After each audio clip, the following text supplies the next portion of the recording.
I'm just in it because I'm bullish. Need be.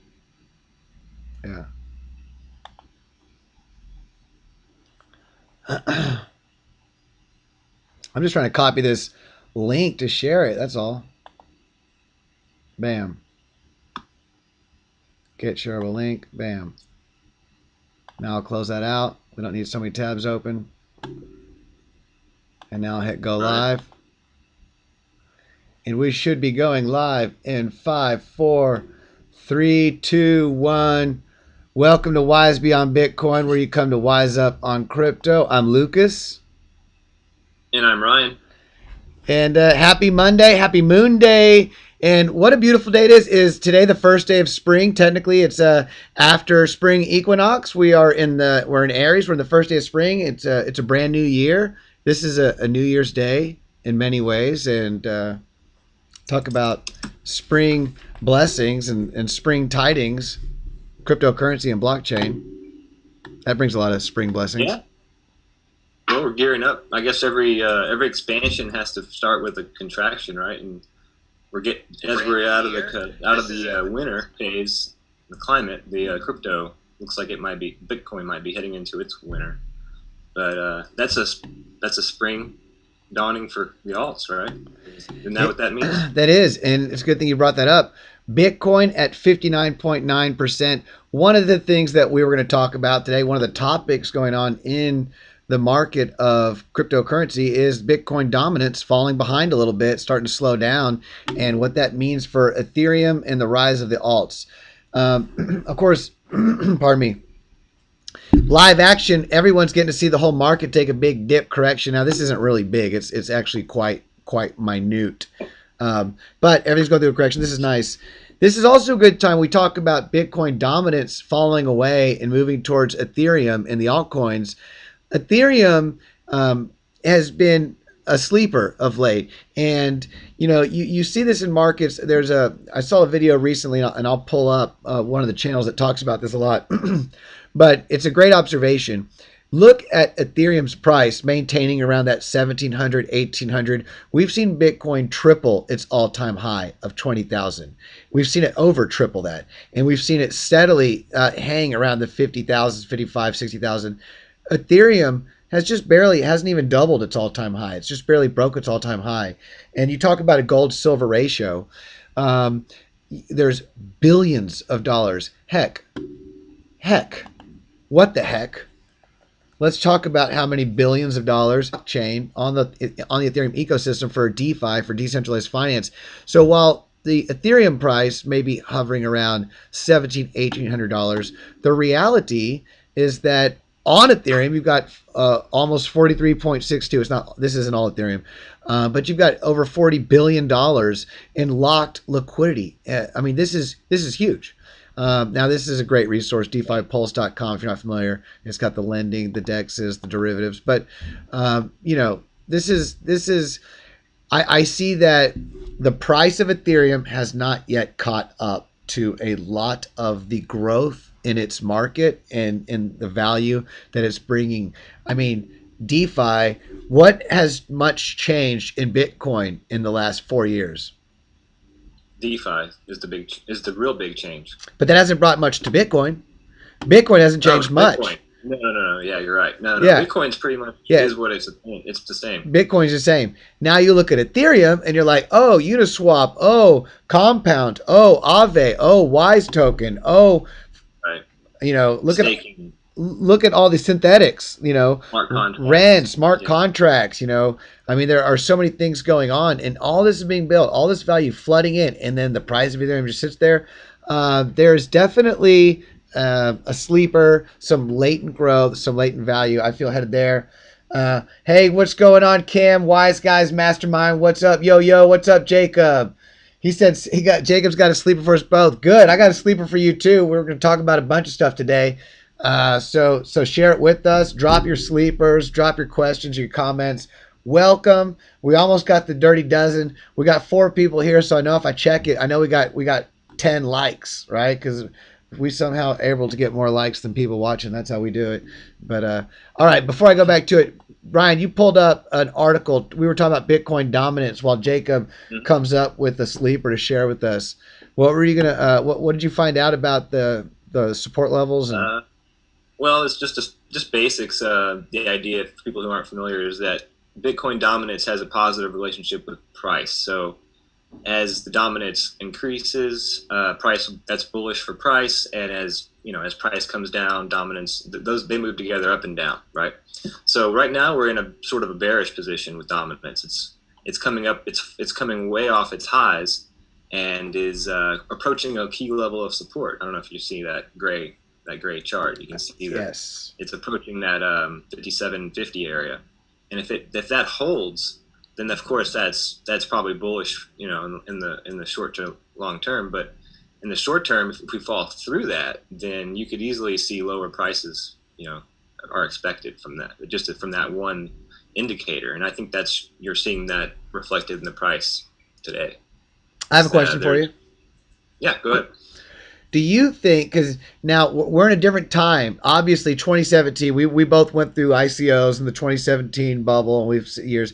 Now we're in a different place. We've got Grayscale talking about delving into alts. So even if Bitcoin dominance falls a bit, even if Bitcoin dominance kind of tapers off and that price kind of tapers, do you think that this kind of lends to the narrative, if not an alt super cycle, at least to an argument to say that altcoins will be a better store of value than they were throughout the last bear market? Because Yeah, I well, I mean, think so.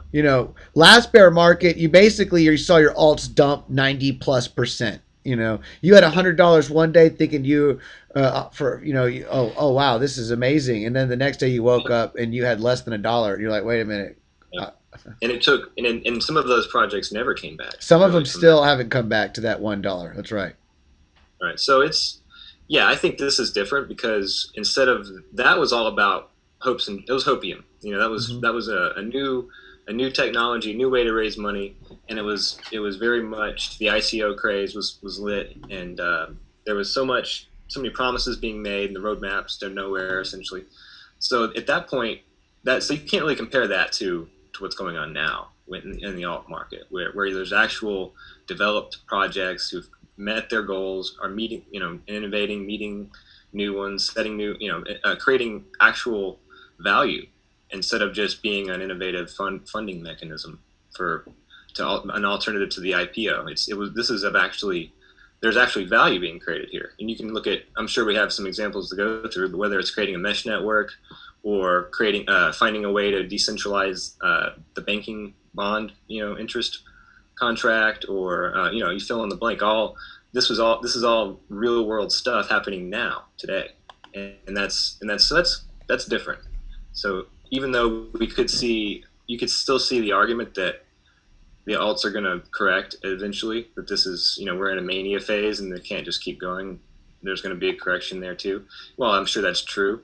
I don't think the same route, the same, bottom falling out, 90% loss story that we saw in the ICO market is gonna happen again. I agree. I agree. What is that? Your No, I feel you on that. I agree. I think that in the past I would have been extra bearish. I'd have been like, oh, okay, if Bitcoin goes down, alts are going to plummet worse. But even though they may, a lot of them will and may. I agree that right now we're looking at many of these altcoins are going to maybe when Bitcoin tapers down, we'll see many of these take off. Some of them, it won't be a general altcoin super cycle market where the whole thing just blindly just explodes, but we may start to see where certain chosen few projects really start to launch because of their collaboration with major big companies, names, state, major companies? Yeah. yeah, people that with large economies of scale that have access to lots of resources. So, okay, Yep. Jacob Garcia, this is an interactive crypto conversation. So if you tell us to look up Carteezy because you say, hey, brother, it's got some, you've been around. I know you've got good vibes. We need to get you on here and talk. That's what's up. But he says Cartesi, like a Cartesian map. That's what I want to say. Cartesi. I want to say Cartesian.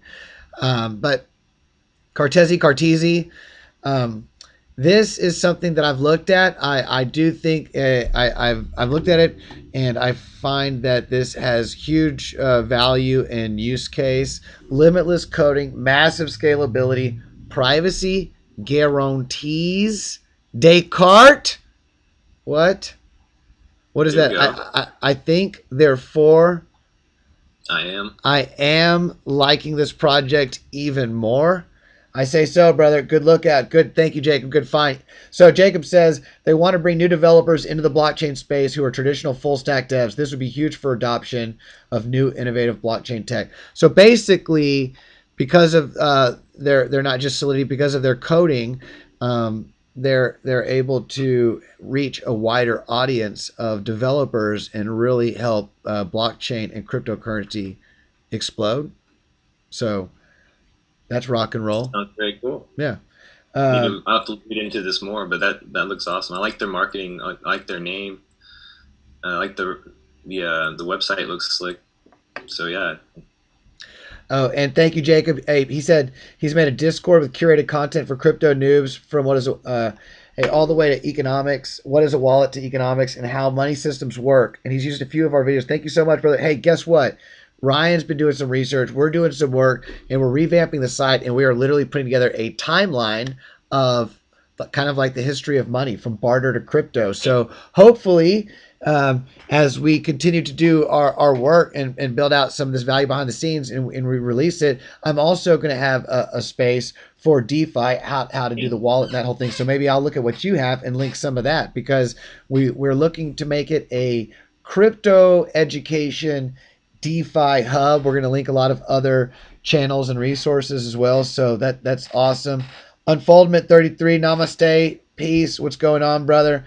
We've got 8 people. That's a beautiful infinite number. Let's hit some infinite likes. You know, that's all we need to do is 8 likes. It's infinite. Do we? Let me check. So that's my Cartesi plug. I think it's an ERC20. If so, we'll leave our donation link below, and you can send us your Cartesi that we can pawn off and spread to other people.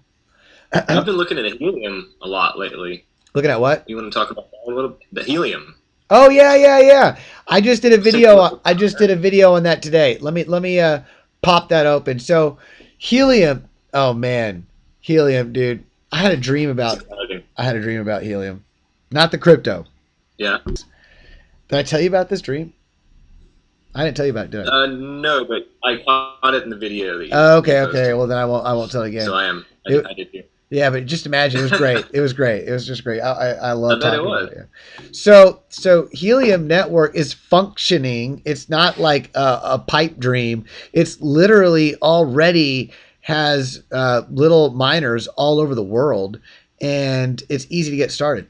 So I'll be sure not to talk about Helium price or what exchanges you can find it on because the last video I did that I tried to share it on their social media and they wouldn't. They said, "Sorry, no, you can't. No, you can't sit here, Forrest Gump." So this way, I'm gonna steer clear of messing that up. But look, it's easy to get involved. Yeah, it's easy to get involved. You can mine it, you can stake it, and it's really neat because this is look. I like finding things in blockchain tech that don't have any competition. That this is like a first mover advantage. And Helium Tech, it's not trying to compete with Bitcoin. It's not trying to do with data and stream your tele. No, this is literally saying, you know, all that Bluetooth, all that LoRaWAN. Communication from your toaster to your fridge to your smart TV and all this stuff. Well, we're going to take care of all that. And, so that's what they do. That's what they do. And the miners are low power. They're literally less power than an alarm clock. Shucks, let me just click on mine. You go to helium.com. And 5 watts, I think is what it was. Yeah, it's like nothing. And, there you go. It's bada bing, bada boom. You can click on this now. I'm not going to do this right now because I've got so many tabs open. Probably shut down our whole live stream. But I'm going to show the miners. They exist. You can order them. But, it might take a couple months. And I've spoken, not met personally, but in this new world of everything is on Zoom and online, I've communicated with regularly a fine gentleman who has been around crypto and technology and is actually mining helium. And I was talking to him about crypto long before I knew he had anything to do with helium. It was like, oh yeah, no, I'm into helium. I was like, what? You're into helium? So I said, tell me all about it. And he did. I was like, okay, now I'm interested because, he's very bullish and he's rocking it. So I would say helium's a sleeper. In my opinion, helium is a major sleeper because, they're ready to take over using blockchain technology for LoRaWAN provision for services. And they're doing it. They're already ready to rock. So, I mean, says Jacob says that Helium has a couple competitors. At Nodal Network is one. Low power Bluetooth connections to run a node from your phone, allowing a greener network solution. So yeah, but that's to be expected. And he's got two rack miners. That's cool. So hey, Jacob, what I wonder if it's going to be like other things. It'd be interesting to know if they are. Because there's so much room in crypto. Because I have heard about Nodal. Of course, now them doing phones and these having miners shouldn't be hard for Helium as open source. Shouldn't be hard for Helium to do something to a phone. I would think that Helium should be able to create an application to allow phone staking that would allow them to stay even more competitive. If they can do that, if they can just like stay up on anything small, because Helium definitely has mover advantage. Nodal's relatively new off of Polkadot. They literally just raised money and had a launch phase. But I don't have it, and maybe they're rocking. Maybe I should download that app right now. Are you saying that it's like they already work and you can have a free wallet and you can just be racking in some Nodal? Because if that's the case, that's a good idea. You can be on that. Good plug. Yeah. Good plug, Jacob. Let me know. Either way, that's great that they've already got that. So now it's going to be a race. Which one does what the other one does? Or do they serve different use cases? One does the phones and one does, the hotspot systems but right.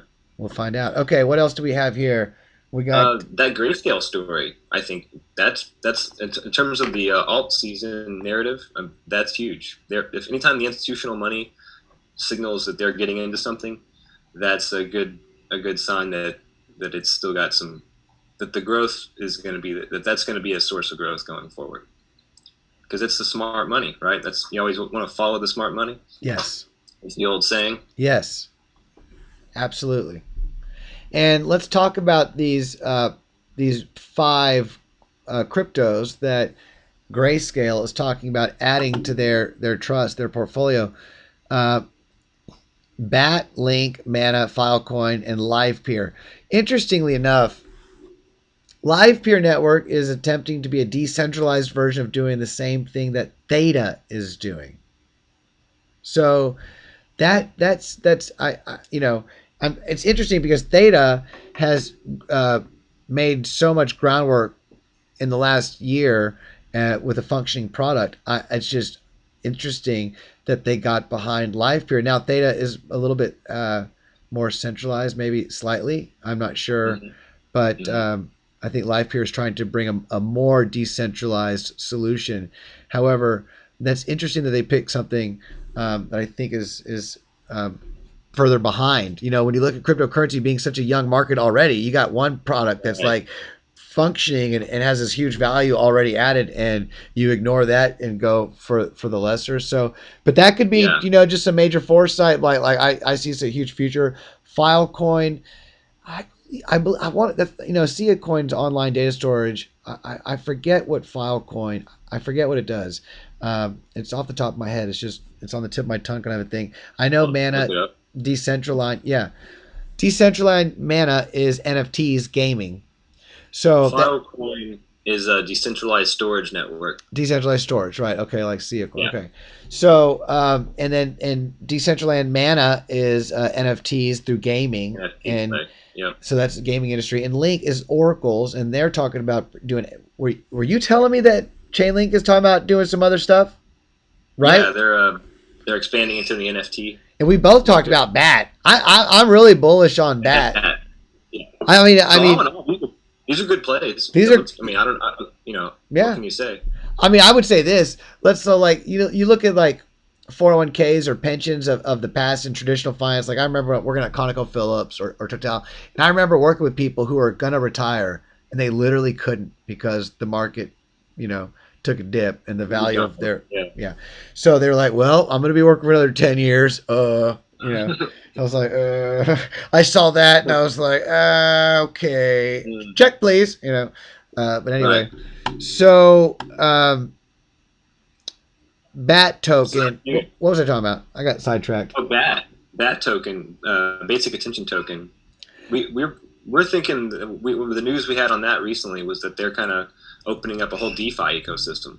Yeah, that's right. The browser is the onboarding is which gets it to so many people into the faces and hands of so many more people. Yes. Who otherwise, it's like an entry. It's an on ramp, a big on ramp.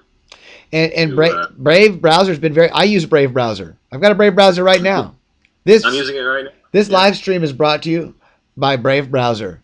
Brave, feel free to find the Ethereum address below and send us plenty of Brave tokens. No, actually, you can earn Brave tokens in the browser. There's a whole thing. You can register with them and do all that good stuff. But they're very crypto friendly. All of the Google Chrome applications for MetaMask and other crypto wallets, Zilliqa and Polkadot extension, they're available. And for Brave. And you can work just fine. And Brave's talking about taking its browser and its ecosystem and basically allowing people to provide liquidity with the Brave token, probably, and other cryptos right through their browser, and adding to or either being liquidity for or their own DEX, decentralized exchange. And considering the millions, should I just pull it up? Did you have an article on it, Brave? Yeah. Brave. I can try to find it. Browser crypto. That should do it. It was a Medium article, if I'm not mistaken. Dang, about Brave. Brave browser crypto DEX. Let's get. Yeah, that would be it. Brave browser to add DEX aggregator, like 0x protocol or looping. Oh, okay. This article's it's 2021. But look, we did a video on this a week or two ago, and you're finding out. Oh, by the way, Grayscale's investing in Brave token or BAT token. Right. So why would they do that? What's the value in that? They must have been watching our video. No. It's because Barry Silver is watching our videos. That's exactly what I was gonna say. Not really. We've got 10. We've got 10 people. That means we've got 10 likes. Let me double check, make sure people. Hey, we've got 2 likes. Come on, you guys, do your due diligence here. Aye. That's ridiculous. All right. We should talk about the Financial Asset Task Force, the global entity. Oh yes, those fat.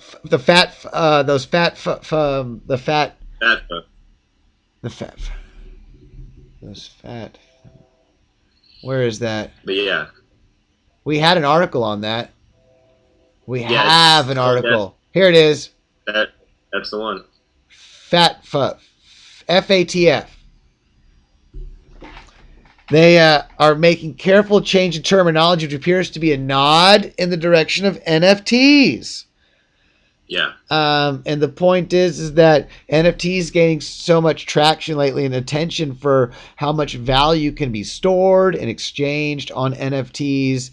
Anytime you can store and exchange value, there are some FATFs out there looking to make sure they're going to give me some of that and make sure you're not doing that without my permission. But actually, they're actually also big on DeFi too. They're saying that dApps and DeFi platforms are going to have to meet the same AML and KYC requirements as traditional finance. Right. It's the Orwellian. The Orwellian strain is coming in. It's like, oh, look how nice. Come on in, everyone. Oh, look, it's so free. Come in. Just kidding. And don't think that the non-fungible assets escape because they've changed the language.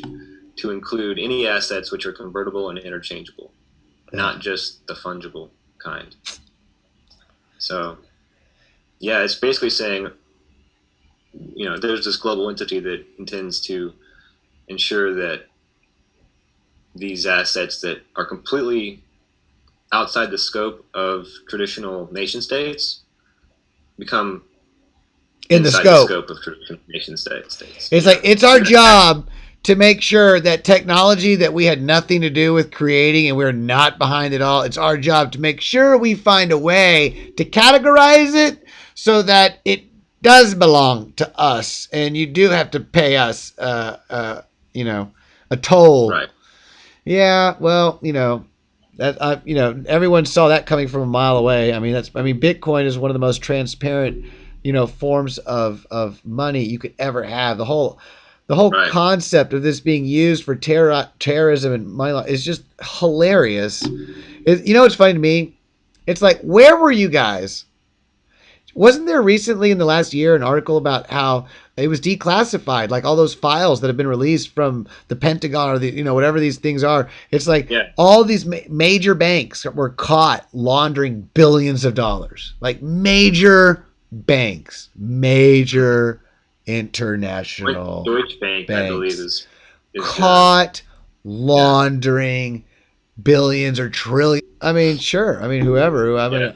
I guess. I mean, I guess you buy nuclear weapons with a credit card. I don't know how this stuff works. We make cryptocurrency education videos and for for permaculture, and so make soap. I say that's interesting. What's happening here and how this is going to be the precipice of a whole bunch of legislation or probably statutes that roll down on people under the guise of protecting people from,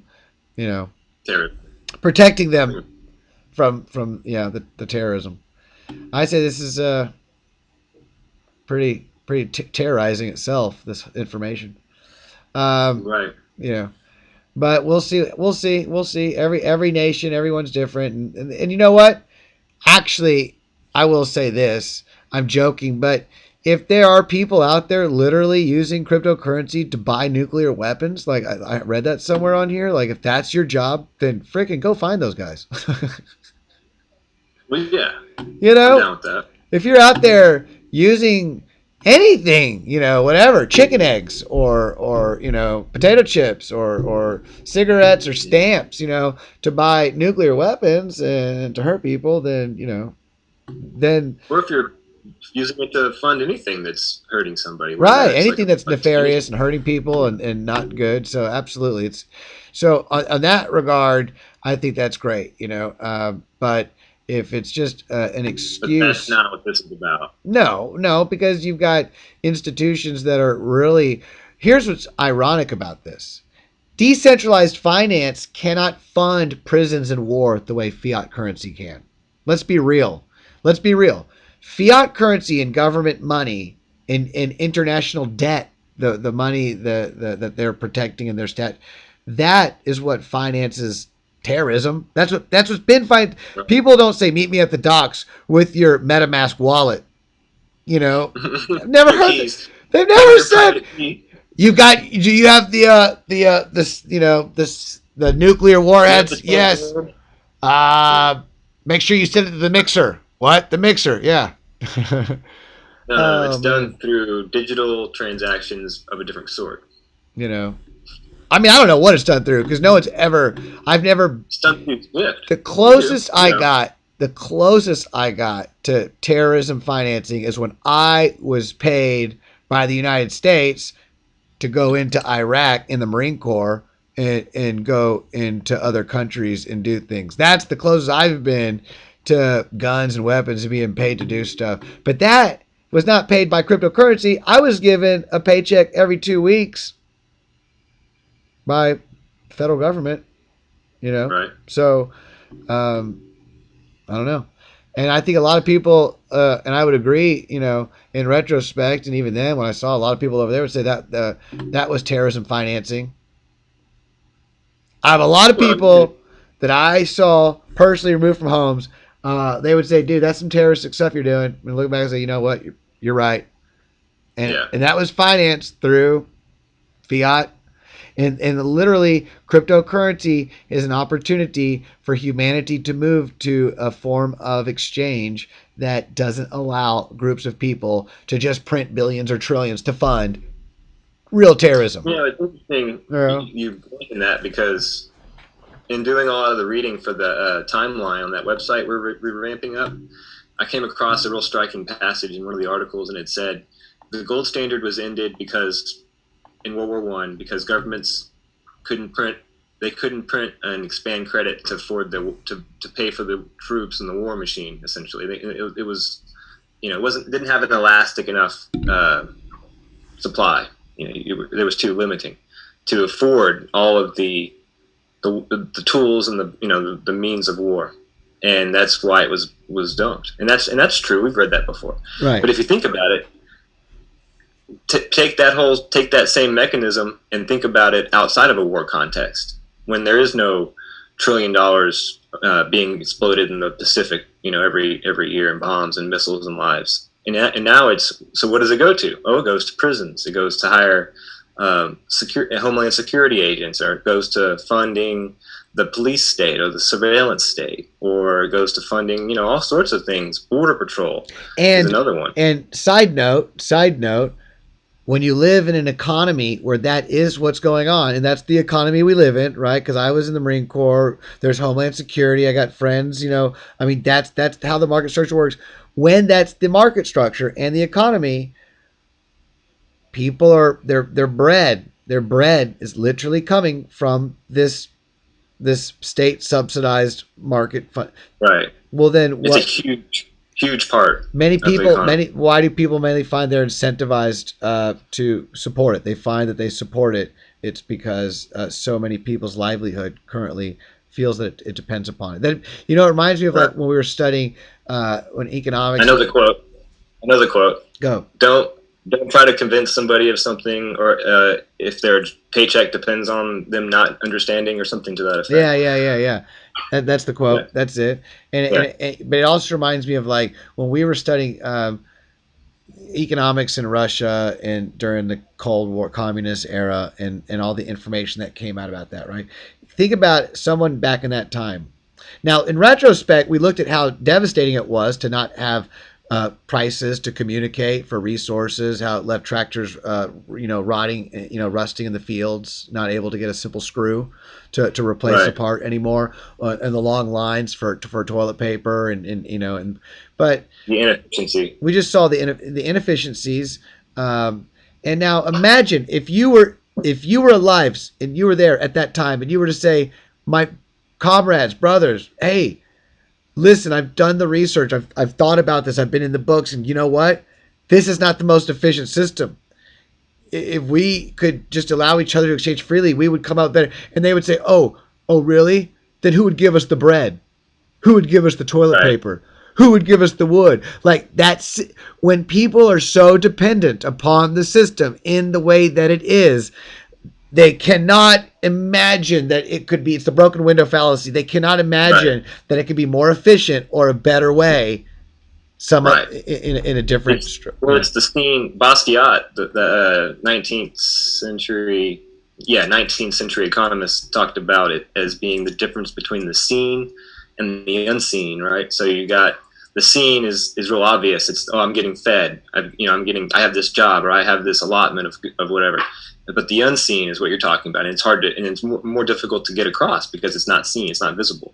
But it's the alternative. Well, what would have existed without that? And to your point, it's hard for people who grow up in one context to actually imagine a completely different system. And it's just as true as that is for people in Soviet Russia or communist China. It's also true of capitalist United States. And it's just you just have different blinders. But I'm sure they have a lot of similarities between people and times. Well, yeah, you can see similarities in the USSA for sure as well today, for absolutely. And let's see, just scroll this article that we pulled up talking about the Bitcoin dominant shift into altcoins. And, we talked about this before, but, I'll say it again. I feel that altcoins will not have the same fate that they had in 2017.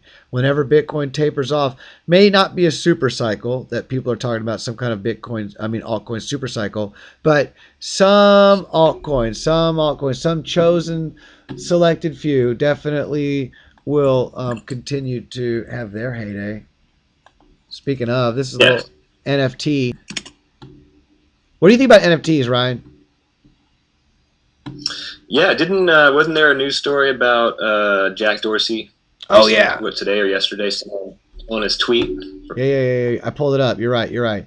Twitter And it CEO. makes me. What do There's you a want? lot of talk about NFTs being bubble-ish and kind of like a bit of a tulip mania kind of thing going on here with this. Mm-hmm. And I don't know. I can see the arguments for that. I can see the merit in that argument, but I think long term that they're going to move beyond just trinkets and art, and this is going to encompass a whole new way of assigning ownership and of artists and other people raising money directly. So I do think there's some legit value in here in this space, but the idea that what's the old story is, whenever your waiter starts giving you stock advice, that's time to exit the market, right? Well, I think that's sort of kind of spilling over into this world. I mean, you got Paris Hilton selling doodles as NFTs. You got people. I mean, it's becoming ubiquitous, Mm-hmm. and you just wonder, well, how much further can this leg go? Okay. Before we just hit absurdity. But Okay. then again, New but then narrative. again, I got another it, but it narrative. okay. Bitcoin goes into a major correction. Altcoins kind of dump with it because after the stimulus check didn't really do as much as people were hoping it would, and the economy is not really. It's moving slower. A lot of the institutional investment that was coming in slows down, or it may come in, but Michael Saylor can't prop up the whole Bitcoin market, and Right. and at the end of the day, if these things take a dump, it works out in their favor because they get to write it off because they're using Bitcoin not as some new technology value storage that is its own system and market. They're using it as a registered financial product of their company Trade. that It's they another trade. they Yeah. trade and own, and in that category they file losses and gains on its value, or however they do for their reportings, their companies, and they benefit from a drop in the price, especially if they're holding it long term and they know that long term it's going to go up. They don't even care in the short run. Even if it dumped and traded sideways for the rest of the year, it wouldn't really bother any of these large They holders. can get a bigger position in the meantime. And then that gives time for all things to kind of slow down.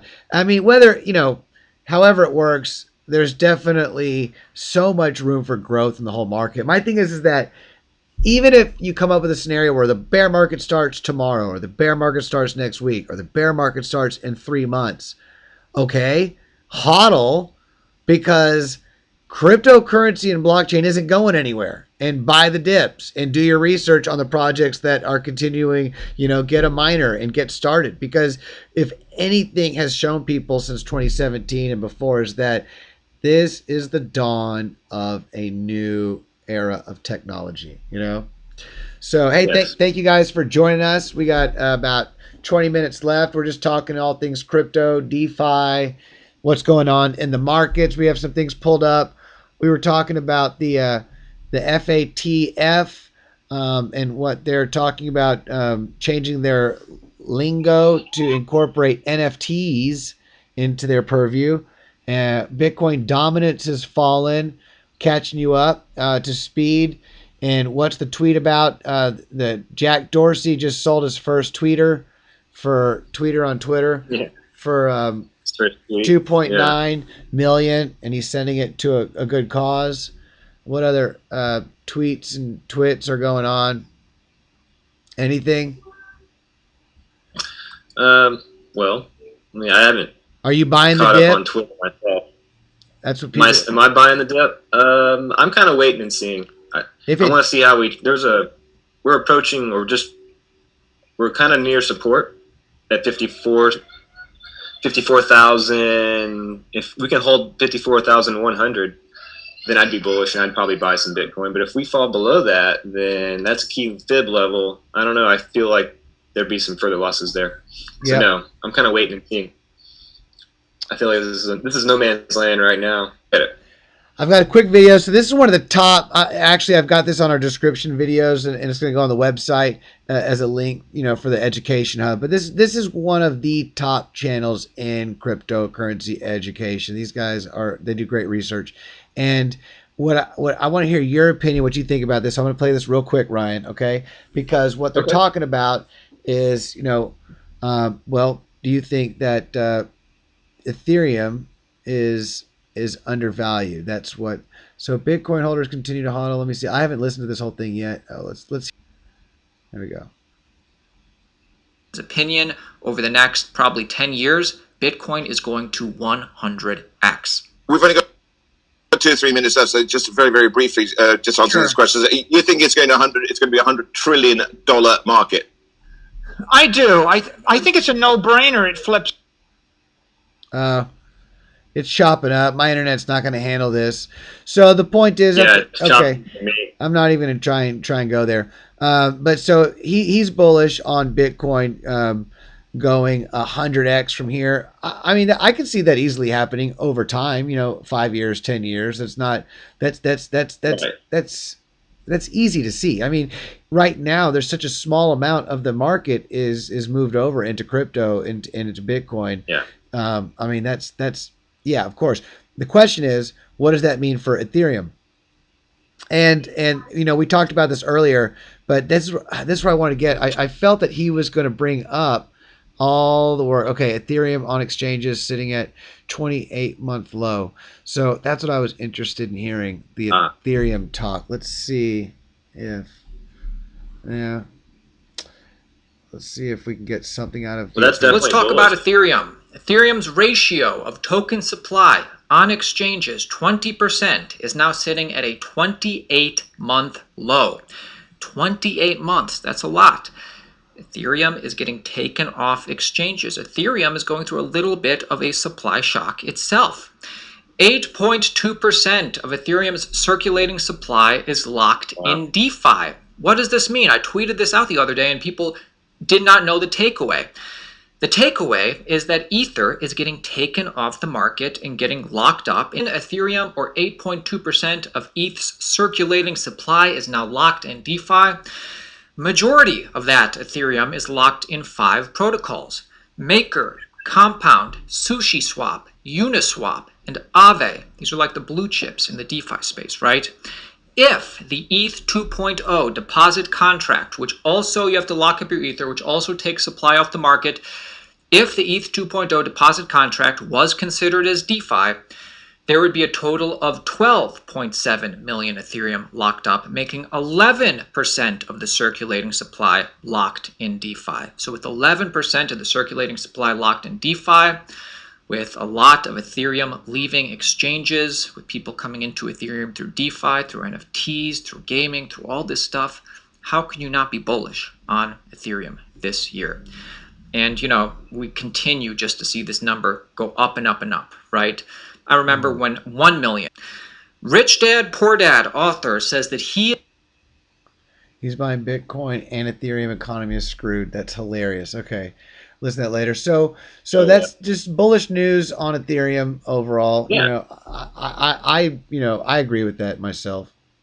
That's my stance. Well, it shows you that the demand for Ethereum, everything, you can always go back to supply and demand, right? And when demand increases for a currency, that's deflationary, right? And price up that staking, that amount being staked, shows you that there's a strong demand for Ethereum, and that's very bullish for sure. Yeah, a supply shock where a lot of the supply leaves the market. Let's also talk about, I think, this is what I think is really funny about Wise Token Swap and it's pretty much just a bond backed by ETH. I mean, the tokens are virtually just redeem it for ETH. Lock it up, earn interest. It's just backed. It's just Ethereum. It's just a glorified interest bearing Ethereum token. ETH bond. ETH bond. Right. So when Ethereum starts going through its pump, and you may see other alts, when Ethereum does its run, you may see other alts abate for a bit while it does its jump. When that happens, Wise token's going to jump up as well. Right.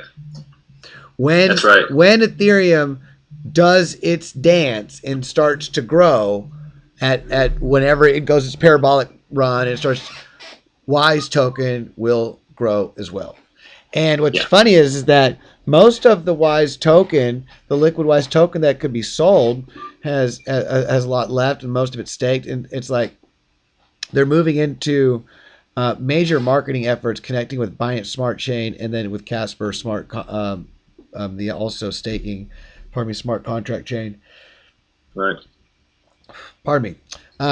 The communities are just starting to grow, and the collateral lending before the year's over with. When collateralized lending, you literally can get a DeFi loan off of your ETH-backed Wise assets. You're talking about a complete, secure, blue chip DeFi crypto protocol. I'm excited to see where the end of this year goes. I got to say that. I say that because I was looking at a chart the other day. Where was it? Which is the one that just got through pumping? Something. Man, I can't remember the name of it. But you look at its chart. So many of these coins, you look at their chart, and they look like they were dead for 2 years. Mm-hmm. And then all of a sudden, boom. Yeah. Boom. Oh, wait. I think I remember which one it was called. Hold on. But Neo probably looks like that a little bit. Yeah, except for it has never come back to its high of 2017. Let's not go there. No. It's getting back to 50, I think. I've heard about Pat Global. Pat Global has just recently done some. Wish I would have. I heard some peeps talking about this. They're saying, jump in. I cannot jump into every. It's like. Right. But look at this. Look at this. Wow. That's amazing. Look at this. I wish I would have listened. I wish I would have listened all in. I would, No, I'm just kidding. Yeah. What kind of gain is that? That looks amazing. Well, let's see. If in December, even if in February it was 0.0017 cents. Yeah. And now at the top, it's a penny. Over a penny. Actually, yeah. Over a penny. So that 10x? 10x, over 10x. Yeah. This is just in a few days. Gosh, bless. But look at that. If you came in here on this, if you zoom in, see that pump right there? Mm-hmm. If you came in right there and it was down, you're like, oh man, this project sucks, dude. Yeah, right. Look at that. You know it, dude. You know how many people, and they're looking at all these other cryptos go up 2x, 3x. They're like, oh man, God, I knew I shouldn't have had this. This is bogus, man. Bogus, Pumps up a little bit. Some people buy it and it goes back. Pumps, it goes down. Oh man, they see other stuff. I should never have done this. And then you see where it does a 10x in like 3 days, and you're like, why? It's like the rule of crypto. The moment you leave a crypto and go into another, that's when it pumps. I didn't experience that here. I never got to enjoy any of that, but I have. I guess that's why, to the point to what you're saying, that's probably why dollar cost averaging in and out is a good idea. Yep. That way you're never making all your decisions with your total portfolio, with your total holdings of that one asset. You can, you're laddering in and out. And if something pumps after you close out part of your position, you still have something in. You didn't completely miss out. But when you do dollar cost average, we don't mean buying up this. No. I mean, it could go up. It could go up another 100x over the next week, and I didn't, and you'd have been like, how dare you not know that? But I still myself on things like this, I'm like, this is not when I jump in anymore. No. Used to be my method. My method was find the euphoria, find the pump, and try to time that top. Really buy that top to make sure I believe in it. Just to make sure. You would think that was my strategy. Fortunately, I wasn't even looking at the charts. I was reading stuff thinking, I was like, whoa, this thing is so awesome. I better hurry up. Everyone else is talking about it too. Oh, man. Yeah. Yeah, they sure are talking about it. Sometimes the charts can help to show you where you're at in the cycle. Buy the rumor, sell the news. Yep. Now it's sell the rumor. What's up, J-Par? Good to see you. Yeah, what's going on, J-Par? You got any cryptos that you've been checking out? We've been talking about some different stuff going on in crypto land. NFTs. Someone brought up, Jacob brought up Cartesi. Descartes. Cartesi. I don't know. Cartesi. We've talked about Helium. We've talked about Brave. We've talked about Uniswap, decentralized exchange. Oh, MetaMask Web3 Foundation. They're kind of centralized. So that whole FATF thing, like I saw this coming from a mile away. At some point in time, every single one of these wallets is basically going to be AML KYC in order to play the game. That's going to be, and it's all going to be under the guise of, protecting from the, money laundering, crime, terrorism, nuclear peddling, crypto nuclear warhead peddlers. Earn for selling to buy it. Hey, J-Par has a good coin to look at. What's he talking about, J-Par? GODB. Sell it all the way up and all the way down. It's a peer-to-peer. It's a decentralized peer-to-peer big data sharing ecosystem. He says he saw Stormy Daniels shilling BAT token. Oh, wow. That's funny. Oh, well, you should have seen us earlier. Maybe a butterfly flaps its wings in China and Stormy Daniels shills bat at the same time I do too, because we were doing... I guess Stormy has her finger on the pulse. Oh, Stormy, were you watching our live stream or were you watching yours? Now, who's Stormy Daniels' name? That sounds like she's the porn star. She's the porn star that Donald Trump had an affair with. Okay, it sounded like a stage name. That's why it sounded very stage name. No one, I'm sure that's true. Name your child Stormy. If your name's Stormy, I don't mean that literally. I mean it's a beautiful name, but it's not. Yeah. It's not thought of as, It's not posh like your dream. I would say it comes out as a little theatrical. So if your mom named you Stormy, maybe your mom's theatrical and knew that she'd be theatrical too. All right. So let's not offend the Stormies out there. The Stormies or the Normies. So we got 7 minutes left, y'all. So it's been a beautiful week. It's the beginning of spring. This is our first live stream of spring. So thank you to the 12 people that are here, smashing that like button and subscribing so they can be up on the latest news. What's the latest? Well, I'll tell you the latest. Let's scroll back over to CoinMarketCap and give you some free DeFi education. Let's see. Bitcoin, yeah, that's popular. Ethereum, yeah. Cardano, Polkadot, Litecoin, Chainlink. If you were to take grandma and pick a grandma portfolio, Theta, I should say Terra Luna. I don't know enough about it. VeChain, these days, Filecoin. Yep. I don't know what's going on with my Avalanche, Monero, I'm bugging out here. Tezos, I guess, Algorand, Hedera, Hashgraph, Elrond, Chili Synthetics, Theta Fuel goes with Theta, the Graph, Engine Coin, Zilliqa, Polygon, Ravencoin, Harmony One, which I don't have. Want to look more into that, man. That slept on that one. I mean, gosh, you do a Holoche. We all slept on that one. You do you do a big old basket portfolio for grandma and grandpa, you say, treat this like your 401k and come back and look at this in 5 years. Look at this in 5 years. You're going to be happy. You're going to be happy. I would say that this portfolio outperforms Tesla and Amazon and name another one. All the above. All of them combined. Period. End of story. Apple. Yeah. Apple would be a big one. Helium, But yeah, and there's more that'll be in here. Some that aren't here that will be in the top 100. And yeah. Stormies, Normies, all welcome. Bat for the win.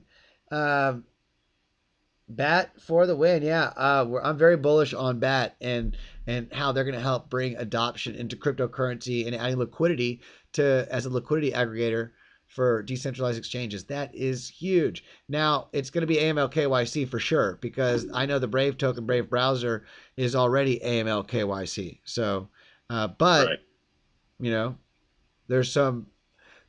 just reminds me of the military.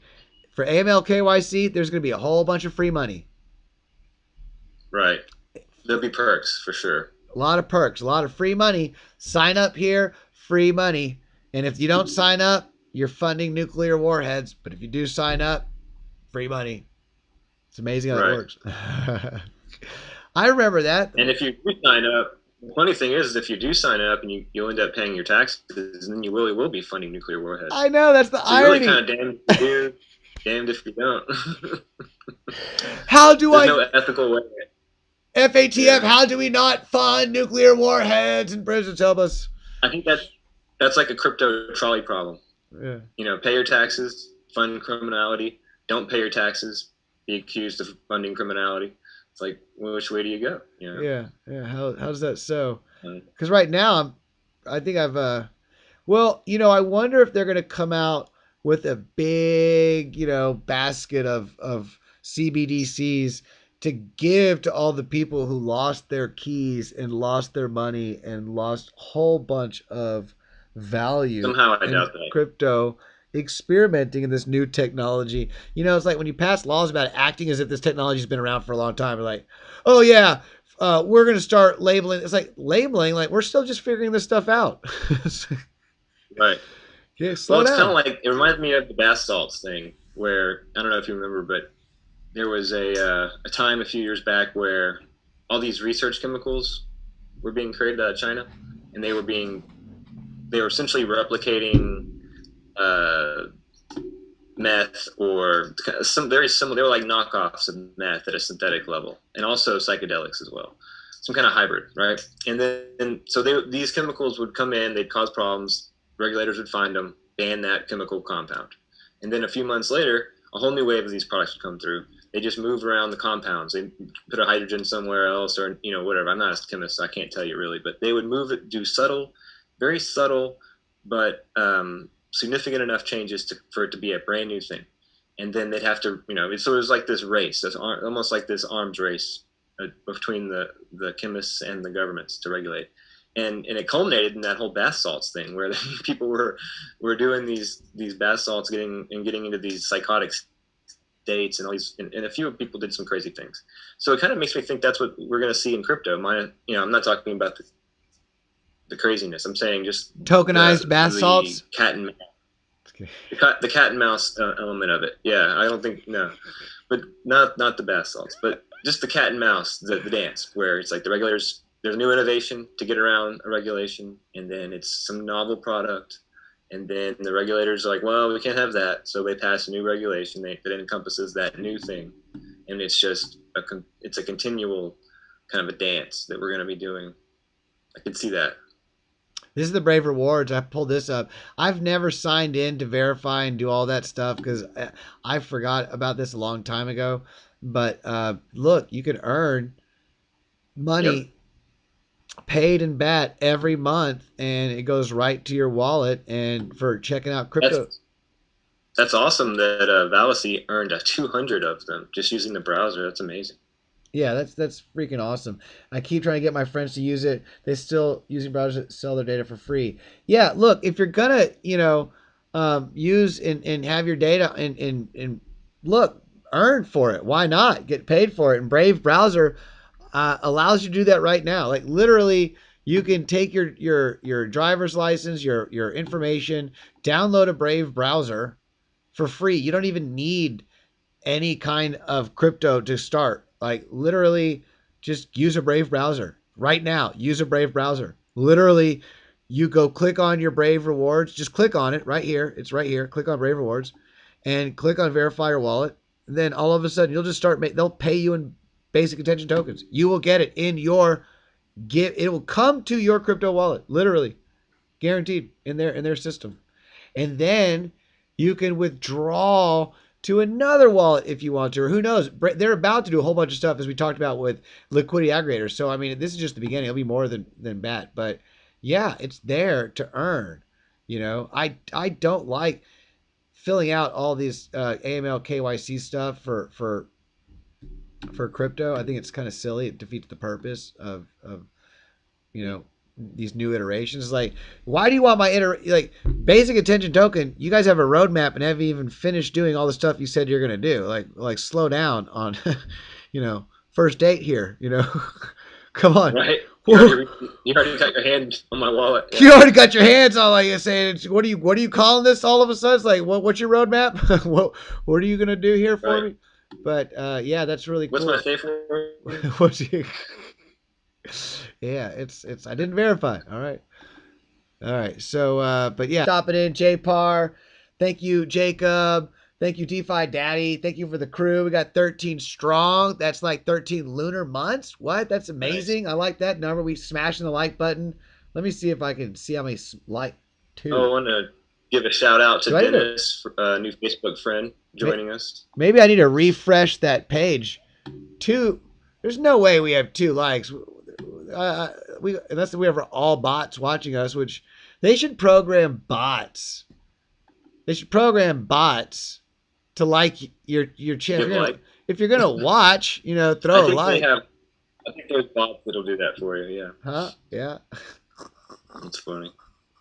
Bitcoin. It looks like we're testing that support line on Bitcoin. Oh, is it south? Is it? Yeah, see, look, I see. We got the dirty with the dirty crypto doesn't bring it the good vibes. Our peeps are there, and I'm coming in with a refresh page to see. Was I right? Was I wrong? Oh, we got 10 likes. Rock and roll. You guys are awesome. Hey, this is one of our favorite times of the week. If you guys got more cryptos you want us to look at, send us a message. Our website is coming up soon. We're going to continue doing our research. For sure. I don't need to look at this. We're going to continue doing our research and sharing what's going on in the markets, live action. I'm out of the chat. I can't see it at the moment. Let me click on back over here, and we're about to exit on out. But hey, thank you all for jumping in. Safe words, cryptocurrency. It's good to see you, JPAR. Until the next time, have a beautiful day. Namaste. I'm Lucas. I'm out. I'll let you say the last thing. All right. Thanks for joining us. Thanks for joining us and spending your Monday night hanging out, talking with us, talking crypto. We will see you next Monday. Rock and roll.